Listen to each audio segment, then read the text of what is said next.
Hello friends, नमस्कार। Welcome to my channel. बहुत बहुत स्वागत है आप लोगों का हमारे चैनल एजुकेशनल एकेडमी पे। ठीक है, तो आप लोगों को मेरी सीरीज क्या चल रही है, कहानी की सीरीज चल रही है। कहानी, हिंदी कहानी की यूजीसी नेट के लिए मोस्ट इम्पोर्टेंट ये टॉपिक है। ठीक है, क्योंकि यहाँ से 14 से 15 क्वेश्चन बन जाते हैं। ठीक है, तो यहाँ पर देखिए गैंगिन, ये गैंगिन रोज इसको भी बोलते हैं। ये आगे की कहानी है। बिंदु को डलहौजी जेल मई 1931 में ये लिखा गया।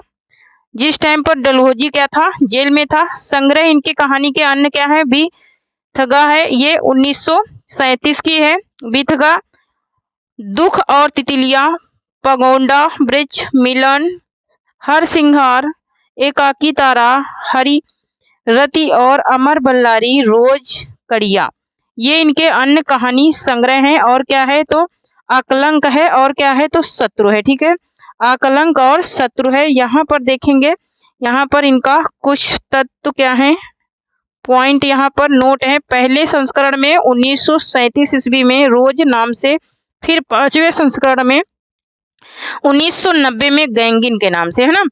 तो रोज नाम से कब ये प्रकाशित हुई, 1937 ईस्वी में प्रकाशित हुई, पहले संस्करण में प्रकाशित हुई। उसके बाद जब इनका 5वां संस्करण आया इस कहानी का, तो ये 1990 में गैंगिन के नाम से क्या हुई, प्रकाशित की गई। ठीक है, यहाँ पर इसके कहानी के कथासार को देख लेते हैं। ठीक है, यहाँ देखिए, यह आगे की सबसे प्रसिद्ध कहानी है जिसमें उन्होंने दिखाया है कि किसी भी प्रकार के नएपन से रहित जीवन में व्यक्ति और व्यक्तियों के संबंध किस प्रकार टूटते हैं। इस कहानी का केंद्रीय वाक्य ऐसा तो रोज होता है बार बार इस विडंबना को उजागर करता है। इस कहानी को नई कहानी की पूर्व पीठिका भी कहते हैं ना। इस कहानी को नई कहानी की पूर्व पीठिका भी कहा जाता है। यहाँ पर देखिए, पहाड़ी गांव का परिवेश है इस कहानी में। संकलित मय शैली में लिखी संवादात्मक कहानी है। मध्यवर्गीय मानसिकता को चित्रित करती है ये कहानी। यह एक चरित्र प्रधान कहानी है। ठीक है, नेक्स्ट। तो यहाँ पर देखिए, मध्यवर्गीय मानसिकता को चित्रित करती है। यह एक चरित्र प्रधान कहानी है। कहानी से में नारी जीवन की विशेषता का चित्रण किया गया है। नारी जीवन में विवाह के उपरांत आने वाले दायित्व से उत्पन्न नीरसता, यंत्रितता, घुटन का सजीव वर्णन किया गया है। सजीव चित्रण यहाँ पर किया गया है। संयुक्त परिवार के टूटने और एकल परिवार में व्यस्त एकाकीपन को यह कहानी दर्शाती है। मतलब कि संयुक्त परिवार में कैसे लोग टूट जाते हैं और कैसे एकीकृत परिवार में भी क्या होते हैं, परेशान हो जाते हैं। इस कहानी के माध्यम से उन्होंने बताया है। जीवन की एक एकरसता और व्यर्थता बोध का चित्रण इस कहानी में किया गया है। लेखक मालती से 4 वर्ष बाद मिलता है। विवाह के 2 वर्ष बाद लेखक को लगता है कि मालती के घर में किसी सांप की छाया है जो उसे वश में कर लेगा। एकल परिवार में बच्चे की स्थिति का चित्रण है। ठीक है, नेक्स्ट पॉइंट इसके देखेंगे, देखते हैं। यहाँ पर देखते हैं कहानी के कुछ प्रमुख पात्र। मालती है, इसकी पात्र लेखक के दूर के रिश्ते की बहन सखी है। मध्यवर्गीय परिवार की स्त्री है। पूर्व विवाह स्वच्छंद चंचल लड़की जो विवाह के उपरांत अत्यंत गंभीर स्त्री हो जाती है। महेश्वर की पत्नी है ये, और टिट्टी की माँ है। ठीक है, नेक्स्ट पॉइंट पे देखेंगे यहाँ पर। तो नेक्स्ट पॉइंट पे है, लेखक अपने दूर के रिश्ते की बहन के पास 4 वर्ष बाद मिलने जाता है। विवाह के उपरांत मालती में हुए परिवर्तनों से चिंतित रहता है। महेश्वर मालती का पति है। पहाड़ी गांव में सरकारी डिस्पेंसरी में डॉक्टर है। टिट्टी का पिता है और एक निर्दिष्ट दर्रे का पर जीवन जीता है।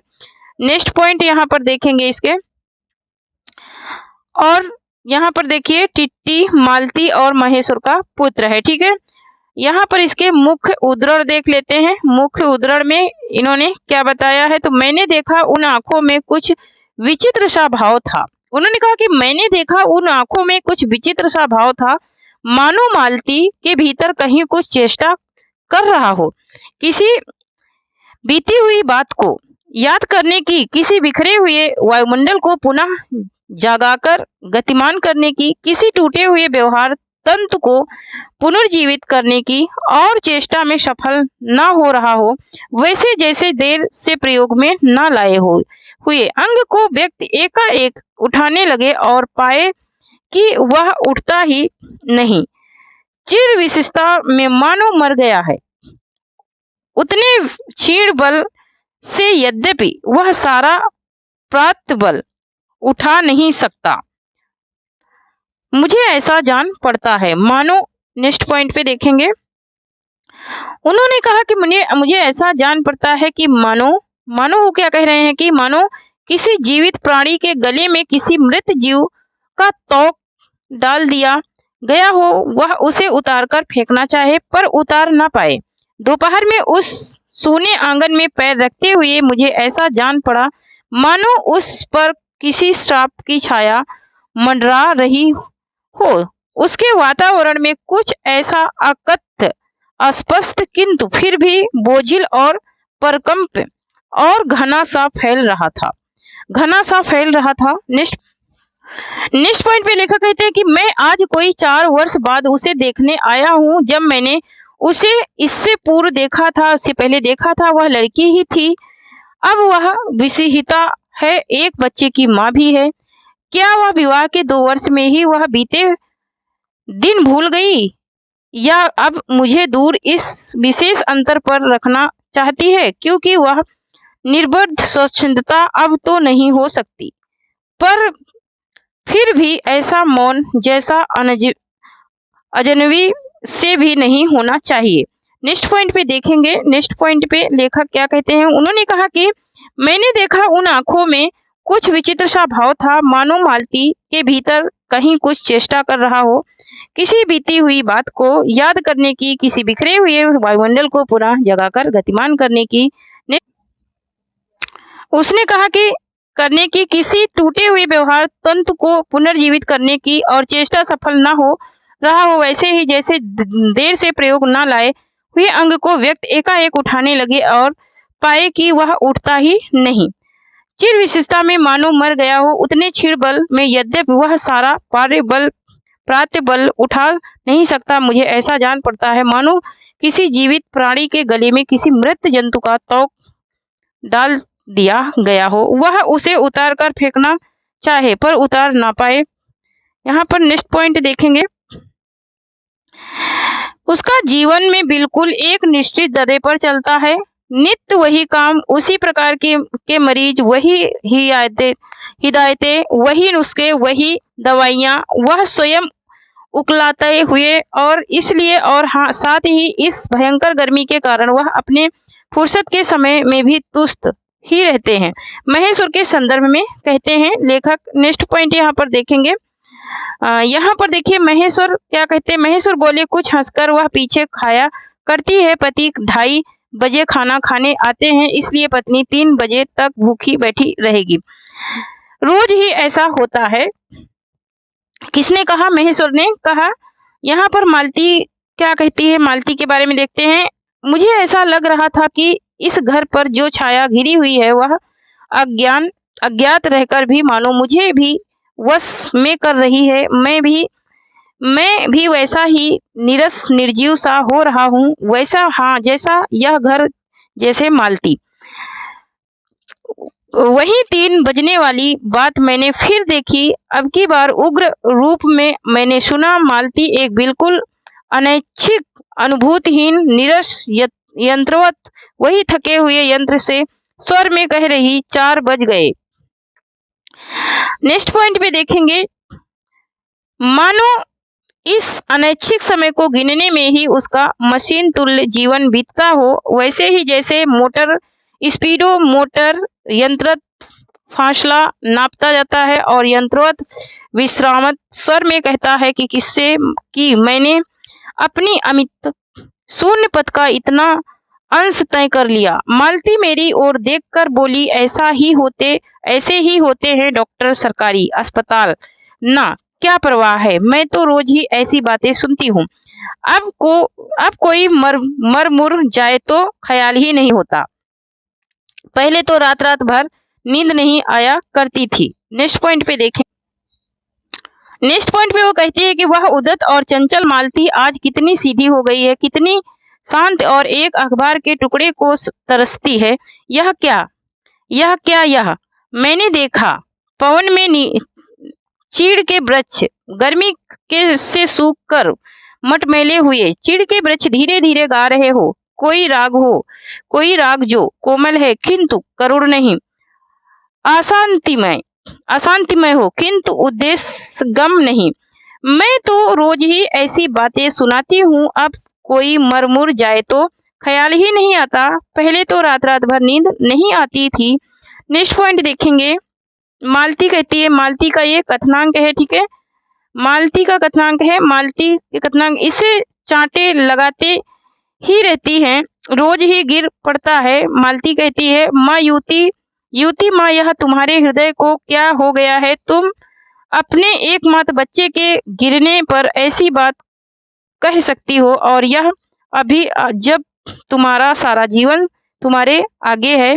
लेखक के संवाद में क्या होता है, लेखक क्या कहते हैं, यहाँ पर कहते हैं कि सचमुच उस कुटुंब मतलब कि परिवार में कोई गहरी भयंकर छाया घर कर गई है, उनके जीवन के इस पहले ही यौन को घुन की तरह लग गई है, उसका इतना अभिन्न अंग हो गया है कि वे उसे पहचानते ही नहीं, उसी की परिधि में घिरे हुए चले जा रहे हैं। इतना ही नहीं, मैंने उस छाया को भी देख लिया है। तभी 11 का घंटा बजा, मैंने अपनी भारी हो रही पलकें उठाकर अकस्मात किसी अस्पष्ट प्रतीक्षा से मालती की ओर देखा। नेक्स्ट पॉइंट देखेंगे, 11 के पहले घंटे की खड़कन के साथ ही मालती की छाती, नेक्स्ट पॉइंट पे देखेंगे,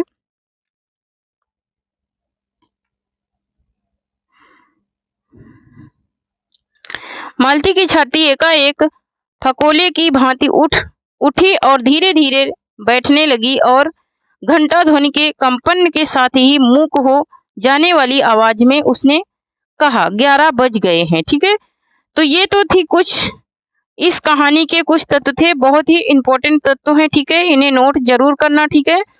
और नेक्स्ट कहानी आज हम देखेंगे हम लोग क्या, कोसी का घटवार, ठीक है, कोसी का घटवार देख लेते हैं। 2 कहानी मैं डेली पढ़ाती हूँ, आप लोग पढ़ते रहिए, ठीक है, आप लोगों को बहुत ही फायदा होने वाला, यहाँ से 14 से 15 क्वेश्चन बनते हैं। तो नेक्स्ट कहानी है हमारा कोसी का घटवार, जो कि शेखर जोशी की है, ठीक है, शेखर जोशी की है। यहाँ पे मैं जो इम्पोर्टेंट पॉइंट है वही मैं ला रही हूँ, दूसरा कुछ नहीं ला रही हूँ। तो इनके कहानी संग्रह है कोसी का घटवार, 1958 ईस्वी का है। दूसरा क्या है, दज्जू है, उस्ताज है, कवि प्रिया है, बंद दरवाजे, खुली खिड़कियां, क्योंकि कोरिम जनार्दन, ठीक है। नेक्स्ट पॉइंट देखेंगे, नेक्स्ट इनके कहानी है कि कोसी का घटवार, जी हजूरिया, पद्मा की कहानी, सुबो दीदी, ठीक है, और क्या है, बदबू। तो ये तो इनके कुछ अन्य क्या थे, कहानी संग्रह थे। यहाँ पर देखेंगे इनका कहानी का कथासार देखेंगे। कोसी के घटवार का सामाजिक जड़ मनोवैज्ञानिक के कारण अधूरे रहे अनाथ फौजी गोसाई और लक्ष्मा के कालातीत प्रेम की अद्भुत कहानी है ये, ठीक है। एक सामाजिक मनोवैज्ञानिक क्या रहता है, अनाथ फौजी रहता है, और एक लक्ष्मा लड़की रहती है जिनके प्रेम की कहानी है ये। पहाड़ का परिवेश रहता है, ब्लैक बेल्ट पूर्व दीक्षित की तकनीकी का प्रयोग हुआ है, सूखे की स्थिति का जिक्र हुआ है, पहाड़ों की पलायन की समस्या का उल्लेख हुआ है, मेहल डंडिम के पेड़ों का क्या हुआ है, बारंबार उल्लेख हुआ है। नेक्स्ट पॉइंट देखेंगे, इसके उल्लेखित स्थान देखेंगे। इस कहानी में उल्लेखित स्थान क्या है, तो हल्दनी है और गंगनाथ है उल्लेखित स्थान। मुख्य पात्र में देखेंगे गुसाई पूर्व सैनिक रहता है, गुसाई क्या रहता है, सैनिक रहता है पहले, ठीक है। तो यहाँ पर देखेंगे कोसी के किनारे घाट गेहूं पीसने की व्यवस्था करता है कौन, सैनिक। हवलदार धर्म सिंह की फौजी पैंट देखकर वैसी ही पैंट पहनने की इच्छा से फौज में भर्ती होता है। घाट के कोसी के घटवार के घाट के किनारे ये गेहूं पीसने की व्यवस्था करता है, लेकिन वो क्या देखता है, फौजी वर्दी की पैंट देख करके वो वैसी ही पहनने की इच्छा करता है। नेक्स्ट पॉइंट में है किशन सिंह सिपाही से लक्ष्मा का विवाह राम सिंह रमामुआ से होने का पता चला। लक्ष्मा गुसाई की प्रेमिका है, वर्तमान में विधवा है, एक पुत्र की मां है, मायके में रहती है, स्वाभिमानी स्त्री है, ठीक है। एक पुत्र की माँ भी थी और वो मैके में रहती थी, और क्या थी, वो विधवा थी, लक्ष्मा। यहाँ पर प्रमुख उदाहरण देखेंगे इनके। तो सूखी नदी के किनारे बैठा गुसाई सोचने लगा, क्यों उस व्यक्ति को लौटा दिया जाए। लौटा तो वह जाता ही घाट के अंदर टच पड़े पिसान की थैली को देखकर 2-4 क्षण की बातचीत का आसरा ही होता है। कभी कभी गुसाई को यह अकेलापन काटने लगता है। सूखी नदी के किनारे यह अकेलापन नहीं, जिंदगी भर साथ देने के लिए जो अकेलापन उसे द्वार पर धरना देखकर बैठ गया, वही जैसे, नेक्स्ट पॉइंट देखेंगे, वही जैसे अपना कह सके ऐसे किसी प्राणी का स्वर उसके लिए नहीं, जिसके आगे पीछे बहन भाई बहन नहीं, माई बाप नहीं, परदेश में बंदूक की नोक पर जान खेलने वाले को छोच करी कैसे दे दे, हम लक्ष्मा के बाप के ने कहा था। नेक्स्ट पॉइंट देखेंगे। नेक्स्ट पॉइंट पे देखेंगे तो यहाँ पर देखिए, पिछले बैसाख में ही वह गांव लौटा। 15 साल बाद रिजर्व में आने पर काले बालों को लेकर गया था। खिचड़ी बाल लेकर लौटा। लक्ष्मा का हट जो उसे अकेला बना गया। गोसाई के संदर्भ में यहाँ पर बातें होती हैं। गंगा थत्तू की कसम, जैसा तुम कहोगे मैं वैसा ही करूंगी, आंखों में आंसू भरकर लक्ष्मा ने कहा था। यहाँ पर नेक्स्ट पॉइंट देखेंगे। वर्षों से वह सोचता आया, कभी लक्ष्मा से भेंट होगी तो वह अवश्य कहेगी कि वह गंगानाथ का जागर लगाकर प्रायश्चित जरूर कर ले। देवी देवताओं की झूठी कस्में खाकर उन्हें नाराज करने से क्या लाभ है। ठीक है, नेक्स्ट पॉइंट। तो कलाई में पहने हुए चांदी के कड़े जब कभी आपस में टकरा जाते हैं तो खन खन का एक अत्यंत मधुर स्वर निकलता है। चक्की के पाट पर खटकने वाली काठ की लकड़ियों का स्वर कितना नीरस हो सकता है। यह गुसाई ने आवाज पहली बार अनुभव किया। दुख तकलीफ के वक्त ही आदमी आदमी के काम नहीं आया तो बेकार है। रसला कितना कमाया, कितना फूका, हमने इस जिंदगी में कोई हिसाब पर क्या फायदा, किसी के काम नहीं आया, इसमें एहसान की क्या बात है। पैसा तो मिट्टी है, सला है, किसी के काम नहीं आया, मिट्टी एकदम मिट्टी। ठीक है, नेक्स्ट पॉइंट देखेंगे। यहाँ पर गुसाई और लक्ष्मा से बात होती है। गंगनाथ दाहिने रहे तो भले बुरे दिन निभ ही जाते हैं। जी पेट का क्या है, घट के खप्पर की तरह जितना डालो कम हो जाए। अपने पराये प्रेम से हंस बोल दे तो वह बहुत ही दिन कटने के लिए हैं। ठीक है, लक्ष्मा गुसाई से फिर से बात होती है। गुसाई अभी लक्ष्मा और गुसाई से बात होती है।